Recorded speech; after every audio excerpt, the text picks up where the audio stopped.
कि जंजीर हिलती रही, दर बोलता रहा। खामोश होकर के मत समात करिए, इसलिए कि तकरीर का मतलब होता है इस्लाह करना, तंबीह करना। और आपको अगर मैं कह दूं एक गर्मी में कि भाई हमको 1 घंटा दे दीजिए, आप कहेंगे मौलाना साहब दिमाग खराब है, इतनी गर्मी है और आप 1 घंटा हमसे मांग रहे हैं। तो आप यहाँ बैठे हैं तो सुभान अल्लाह माशाल्लाह बोलते रहिए, बोनस आपको मिलता रहेगा। अगर बात अच्छी लगे ना भी लगे तो भी बोलते रहिए, इसलिए कि मुसलमानों एक वक्त आएगा, एक समय आएगा, एक घड़ी आएगी, एक लम्हा आएगा जब हर इंसान एक नेकी के लिए तरसेगा। और आप यहाँ एक मरतबा बोलेंगे 90 नेकियां आपके नामा आमाल में इजाफा होती नजर आएंगे। शेर मुलाजा फरमाए कि जंजीर हिलती रही, दर बोलता रहा। जंजीर हिलती रही, दर बोलता रहा। लौटे तो उम्मे हानी का घर बोलता रहा। लौटे तो उम्मे हानी का घर बोलता रहा। और आए गए नबी जो, आए गए नबी जो सरे अर्श बार बार सिदरा पे जिब्रील का पर बोलता रहा। सिदरा पे जिब्रील का पर बोलता रहा। एक महीना आने वाला है, उसी तनाजुर में एक शेर मुलाजा फरमाए कि थर्रा गए यजीद के सब लश्करो सिपाह। थर्रा गए यजीद के सब लश्करो सिपाह। नेज़े पे जब हुसैन का सर बोलता रहा। नेज़े पे जब हुसैन का सर बोलता रहा। बिरादरान इस्लाम, आप देख रहे हैं कि मिंबरे नूर पे उलमाए कराम बैठे, हाजरीन बैठे हुए समात करने के लिए। हमारे फिरोज भाई ने बहुत अच्छा प्रोग्राम रचाया, बसाया, सजाया है। आप हजरात समात कर रहे हैं। मैंने अभी अभी जिस आयत मुकद्दसा की तिलावत करने का शर्फ हासिल किया है, रब इरशाद फरमाता है वबिल वालिदैन इहसाना। वालिदैन एक अनमोल हीरे का नाम है। वालिदैन एक अनमोल हीरे का नाम है। मुसलमानों, उनसे जाके पूछो जिनके वालिदैन इस दुनिया में नहीं है। मुबारकबाद के लायक है हमारे फिरोज भाई, उनके वालिदैन कि जिन्होंने इतनी हसीन महफिल को रचाया, बसाया, सजाया और दुनिया वालों को ये पैगाम दिया। ऐ दुनिया वालों, कान खोल करके सुन लो, जहां पे लोग इस मुआशरे के अंदर डीजे और गाजा बजाते हैं, हम नबी के मानने वाले हैं, हम सुन्नते नबी पे अमल करने वाले हैं, हम इन सारी चीजों को फॉलो नहीं करते हैं, हम मज़हब इस्लाम के मानने वाले हैं। अपनी शादियों को, अपने घर के फंक्शन को सुन्नत तरीकों पे किया करें। अपने घर के सारे फंक्शनों को सुन्नत तरीकों पे किया करेंगे। मेरे मिल्लत के नौजवानों, अक्सर ये होता है कि हमारे मुआशरे का नौजवान शादी हो जाने के बाद वालिदैन को धक्के मार के निकाल देता है, वालिदैन को भूल जाता है। उसे ये पता नहीं रहता कि बाप ने कितनी परेशानियां उठाने के बाद उसकी जिंदगी को संवारा है। उसको मालूम नहीं है कि बाप ने कितनी गर्मी को बर्दाश्त करने के बाद उसकी जिंदगी को परवान चढ़ाया है। उसको पता नहीं है कि माँ ने किस तरह अपने जिगर के खून को पिलाने के बाद उसकी जिंदगी को संवारा है। अरे नौजवानों, कान खोल करके सुन लो। कभी पूछना अपने गांव वालों से, कभी मालूम करना अपने मोहल्ले वालों से, कभी पूछना अपने बहनों से, टाइम मिले तो अपने भाइयों से पूछना कि मेरे भाई बता, जब मैं पैदा हुआ था, पैदा होने के बाद जब मेरी उम्र कम थी, मैं बोलने के काबिल नहीं था, लोग परेशान थे कि मेरा भाई कब बोलेगा, मेरा बच्चा कब बोलेगा, ये मुझे कब क्या कहेगा। सब लोग परेशान थे। उसी टाइम में, उसी लम्हे में बाप कोशिश कर रहा था, ए मेरे बेटे, तू अपनी जबान से कहना शुरू कर अल्लाह अल्लाहू अकबर। बेटा बोलता नहीं है। बाप 1 हफ्ते कोशिश करता रहा, 2 हफ्ते कोशिश करता रहा, 3 हफ्ते कोशिश करता रहा, कोशिश पे कोशिश जारी रही। जब 1 महीना मुकम्मल हुआ, 1 महीने के बाद जब बेटे ने कहा अब्बू जान, अब मैं अपनी जबान से कह सकता हूँ, ऐ अल्लाह तू बहुत बड़ा है, तो यकीन जाने मुसलमानों, उस बाप को जितनी खुशी उसके पैदाइश पे नहीं हुई थी, उससे कहीं ज्यादा खुशी उसको बोलने पे हुई। और आज का नौजवान कहता है अपने दोस्तों से कि जब मेरा बाप बोलता है मुझे बहुत गुस्सा लगता है। हमारा नौजवान कहता है माँ जब बोलती है ना तो मुझे चिड़चिड़ापन लग जाता है। अरे नौजवानों, कान खोल करके सुन लो, तुम्हारी जिंदगियां तबाह हो जाएंगी। मेरे आका इरशाद फरमाते हैं, लोगों कान खोल के सुन लो, माँ के कदम के नीचे जन्नत है और बाप उस जन्नत का दरवाजा है। अगर तुम्हें जन्नत चाहिए, माँ के कदमों में चले जाओ, जन्नत तुम्हें मिल जाएगी। मेरे आका ये भी इरशाद फरमाते हैं, जन्नत और जहन्नम दोनों इंसान के घर में हुआ करता है।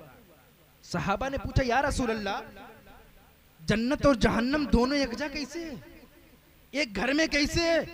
मेरे आका ने इरशाद फरमाया है, लोगों, अरे मेरे प्यारे सहाबा, जो वालिदैन की खिदमत करेगा वो जन्नत हासिल कर लेगा, जो वालिदैन की नाफरमानी करेगा वो जहन्नम हासिल कर लेगा।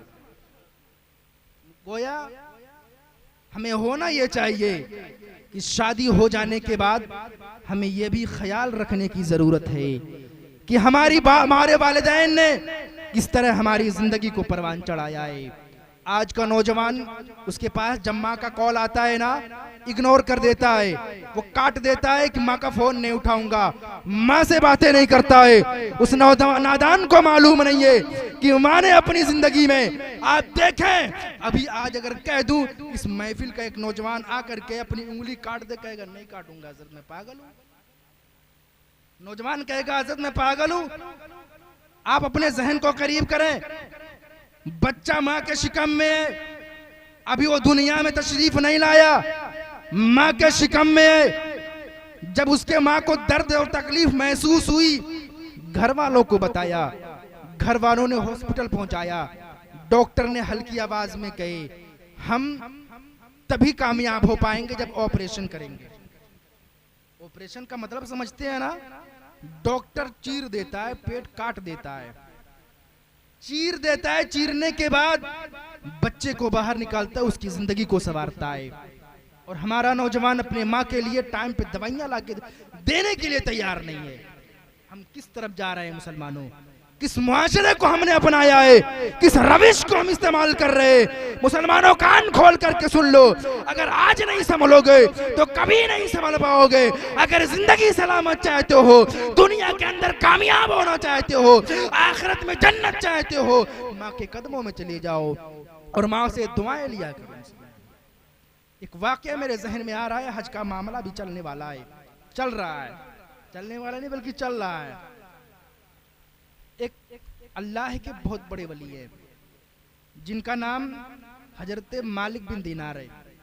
हजरत मालिक बिन दीनार फरमाते हैं कि मैं एक मर्तबा हज करने के लिए खाने काबा में जब गया तो मैं तवाफ कर रहा था, तवाफ करने के टाइम पे मुझे नींद आ गई। जब मुझे नींद आई, मैं खाना काबा के दीवार से टेक लगा के सो गया। मेरे ख्वाब में एक शख्स आता है, आने के बाद कहता है, अय मालिक बिन दीनार, आप जा करके आप जा करके उस शख्स से कह दें कि उसका हज कबूल नहीं है। उन्होंने कहा उसका नाम क्या है?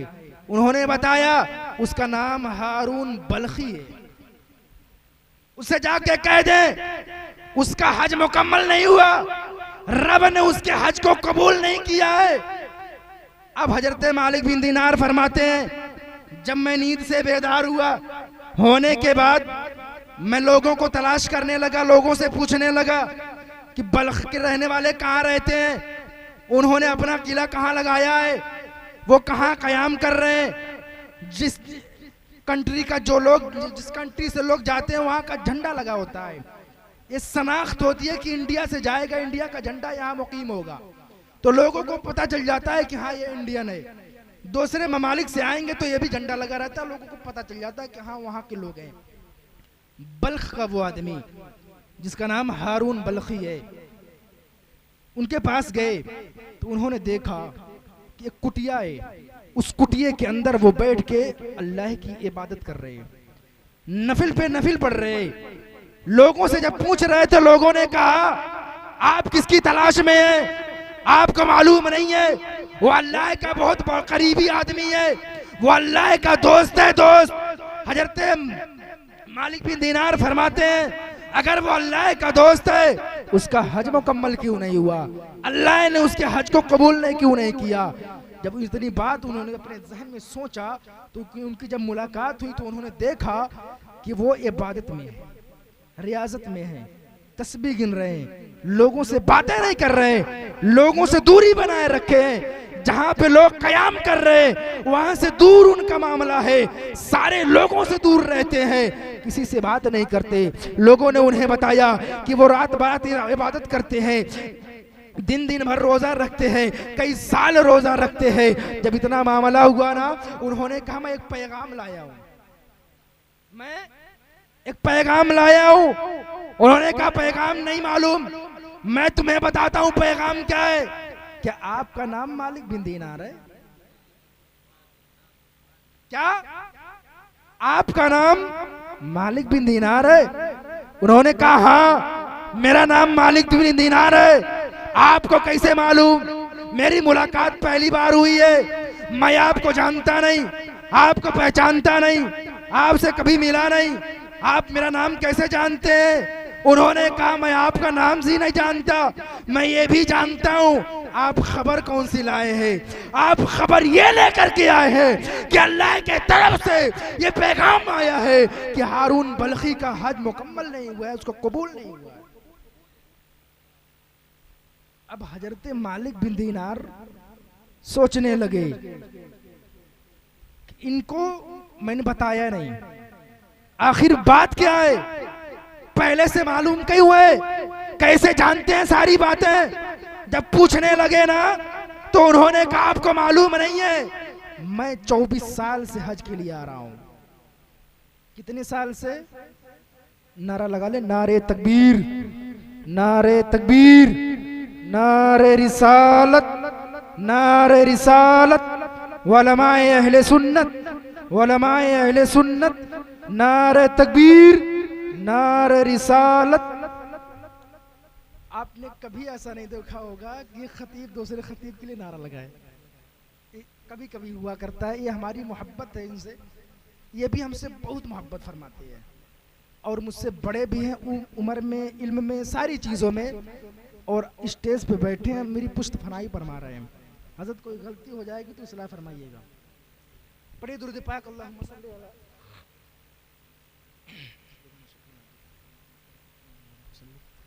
सलातम व सलामन अलैका या रसूलल्लाह सल्लल्लाहु अलैहि वसल्लम।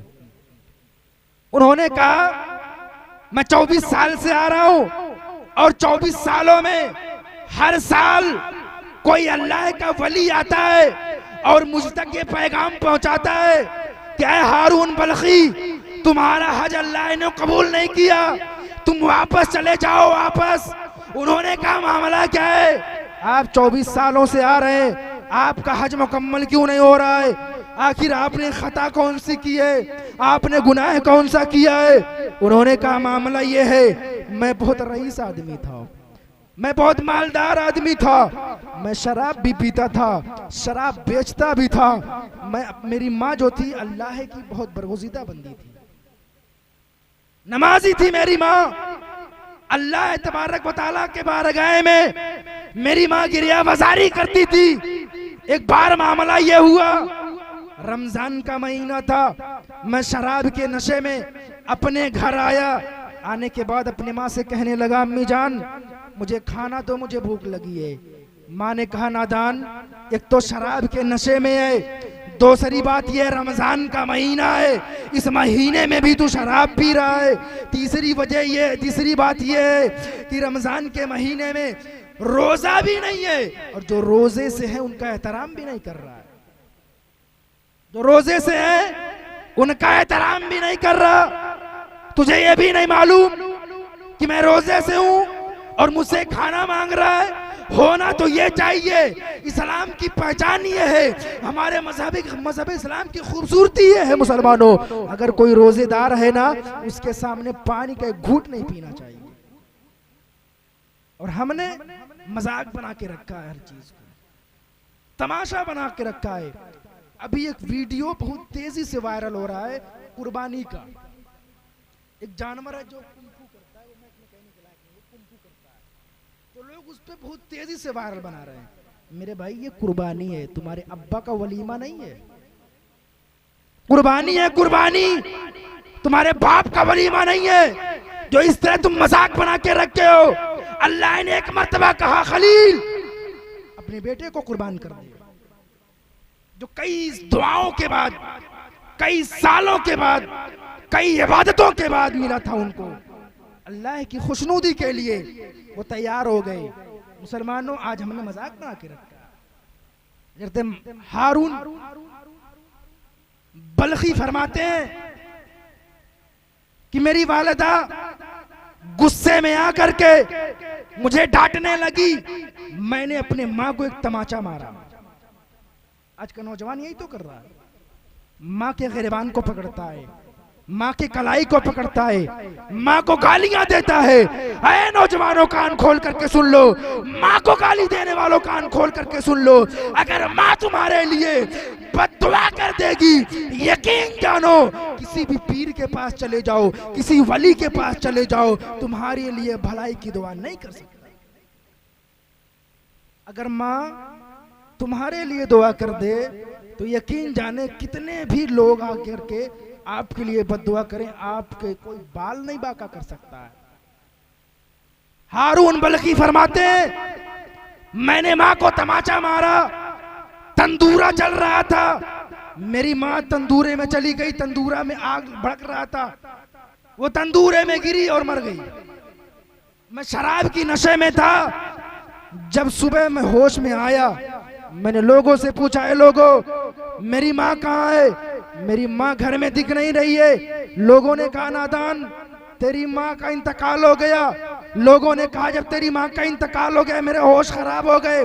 मैंने कहा मेरी माँ का जनाजा कहाँ रखा है? लोगों ने कहा तेरी माँ को रात ही में जनाजा पढ़ के दफन कर दिया गया। तेरी माँ को रात ही में जनाजा पढ़ के दफन कर दिया गया। लोगों ने जब कहा, हारून बल्खी कहते हैं कि मेरे होश उड़ गए। मैं सोचने लगा कि जिस माँ ने इतना दर्द सह करके मुझे दुनिया में लाया, वो माँ आज जब दुनिया छोड़ के जा रही थी तो मैं उसका सहारा नहीं बन पाया। हारून बल्खी फरमाते हैं उसके बाद मैंने लोगों से पूछा कि मेरी माँ की कब्र कहाँ है? वो अपने माँ के कब्र पे गए, सारी जायदाद बेच दिए, सारा खजाना बेच दिए, सारी चीजों को छोड़ने के बाद वो फरमाते हैं आज 24 साल बीत गए, हर साल मैं आता हूं हज करने के लिए। हर साल 24 सालों में 24 वली आकर के मुझे कहे हैं कि हारून बल्खी तुम्हारा हज अल्लाह ने कबूल नहीं किया, वापस चले जाओ। हजरत मालिक बिन दिनार फरमाते हैं कि ऐसा करने वाले को यही सजा मिलनी चाहिए। तुमने काम ही बहुत गलत किया है, जाओ तुम्हें तुम्हारे हाल पे छोड़ के जाता हूँ। उन्होंने दुआ नहीं की, वापस चले आए। जब वापस आए वो फरमाते हैं कि मैं फिर खाने काबा का तवाफ कर रहा था, इतने में नींद आई, मोहम्मद अरबी मेरे ख्वाब में तशरीफ लाए। कौन? मोहम्मद अरबी मेरे ख्वाब में तशरीफ लाए। उन्होंने कहा ऐ मालिक बिन दीनार 24 साल हो गए, 24 साल में रब ने ये नहीं भूला कि हारून बल्खी अपने माँ को कत्ल किया है। रब नहीं भूला तो तू उसको अकेला छोड़ के कैसे चला आया? तू उसको अकेला छोड़ के क्यों आ गया? मालिक बिन दीनार फरमाते हैं या रसूल अल्लाह, जिसने अपने माँ को कत्ल किया है उसे जहन्नम होना चाहिए। मैं उसको माफ नहीं कर सकता हूँ, मैं उसके भलाई के लिए दुआ नहीं कर सकता हूँ। या रसूल अल्लाह आप बताएं मैं क्या करूँ? मेरे आका इरशाद फरमाते हैं ऐ मालिक बिन दीनार, एक समय आएगा, एक वक्त आएगा, एक लम्हा आएगा, उसकी माँ की वजह से उसे जन्नत मिल जाएगी। उसकी माँ की वजह से उसे जन्नत मिल जाएगी। जब मालिक बिन दीनार के कानों में मेरे आका की आवाज गूंजी तो मेरे आका ने इरशाद फरमाया या रसूल अल्लाह कैसे हो सकता है? क्या माँ के कातिल को जन्नत मिल सकती है? क्या माँ के कातिल को, माँ को गाली देने वालों को, माँ को बुरा भला कहने वालों को रब माफ कर सकता है? हजरत मालिक बिन दीनार फरमाते, फिर मेरे आका ने इरशाद फरमाया, अरे मालिक बिन दीनार, तुझे मालूम नहीं है, तू जानता नहीं है, जब कल मैदान महशर कायम हो जाएगी, नफ्सी नफ्सी का आलम होगा, नामाए अमल तौले जाएंगे, बुराई का बल्ला पारी हो जाएगा, हारून बल्खी को बुलाया जाएगा, उसके नामाए अमल को तौला जाएगा, उसकी माँ जो है अपना मुकदमा रब के बारगाह में पेश करेगी, पेश करने के बाद कहेगी, ऐ परवरदिगारे आलम, मेरे बेटे ने मेरा कत्ल किया है, ऐ परवरदिगारे आलम मेरा फैसला किया जाए, ऐ परवरदिगारे आलम मेरी सुनवाई की जाए। रब तबारक व तआला कहेगा, ए फरिश्तों, इसको घसीट के जहन्नम में लेकर के जाओ। फरिश्ते उसके कलाई को पकड़ेंगे, पकड़ने के बाद एक मर्तबा घसीटेंगे, माँ देखेगी, दूसरी मर्तबा घसीटेंगे, तीसरी मर्तबा घसीटेंगे, रब के तरफ से आवाज आएगी, ए खातून, ए हारून बल्खी की माँ, आज तेरे बेटे को जहन्नम में फेंक दिया जाएगा, तेरे बेटे को जहन्नम में डाल दिया जाएगा, देख ले जहन्नम कितनी तेजी से भड़क रहा है। माँ के ममता को देखें आप, माँ की ममता फौरन उबाल मारेगी, माँ को बर्दाश्त नहीं होगा। माँ कहेगी, ऐ परवरदिगारे आलम, 9 महीना अपने शिकम में पाली हूँ, 9 महीने की तकलीफ को मैंने बर्दाश्त किया है, ऐ परवरदिगारे आलम, लोगों के वहां मैंने गुलामी की है, ऐ परवरदिगारे आलम, इसकी जिंदगी को संवारने के लिए न जाने कितनी गालियां खाई है, ऐ परवरदिगारे आलम, अगर आज मेरे बेटे के ऊपर तकलीफ आएगी, ऐ परवरदिगारे आलम, दुनिया के अंदर जब मेरे बेटे को तकलीफ आती थी ना, ऐ परवरदिगारे आलम, मुझे बर्दाश्त नहीं होता था, अगरचे मेरे बेटे ने मुझे तकलीफ दी है, मेरा कत्ल किया है, लेकिन ऐ परवरदिगारे आलम, अगर मेरे बेटे को मेरी आंख के सामने जहन्नम में डाला जाएगा, ये मुझसे बर्दाश्त नहीं हो पाएगा। ऐ परवरदिगारे आलम, आज मैं अपने बेटे को माफ कर रही हूँ, ऐ परवरदिगारे आलम, तू भी मेरे बेटे को माफ कर। ये होती है माँ की मोहब्बत। और हमारा नौजवान क्या कर रहा है, क्या कर रहा है भाई? रात के 2 बज रहे हैं, हमारे मुआशरे का नौजवान शराब में डूबा हुआ घर पे आता है। अच्छा, एक बात ये भी है, वालिदैन की जिम्मेदारी ये बनती है कि अगर मेरा बेटा 10 बजे के बाद 2 बजे, 3 बजे, 12 बजे, 11 बजे घर पे आ रहा है, तो कहां से आ रहा है, क्यों गया था, ये माँ की जिम्मेदारी होती है कि उससे पूछा जाए, उससे मालूम किया जाए कि नादान बता, कहां गया था अपनी जिंदगी को संवारने के लिए, किसके दरवाजे पे तुमने भीख मांगी है, उसको मालूम नहीं है, उसको बताओ। क्या नादान, तुझे मालूम नहीं है, अगर तुझे जिंदगी मिल सकती है, तुझे जिंदगी संवारनी है, तो चला जा मस्जिद में, मस्जिद के अंदर मुसल्ला बिछा दे, रब से दुआएं कर, अपने गुनाहों की माफी मांग, माँ बाप को राजी कर, तेरी दुनिया संवर जाएगी, आखिरत संवरती नजर आएगी, तेरी दुनिया भी संवर जाएगी और आखिरत संवरती नजर आएगी।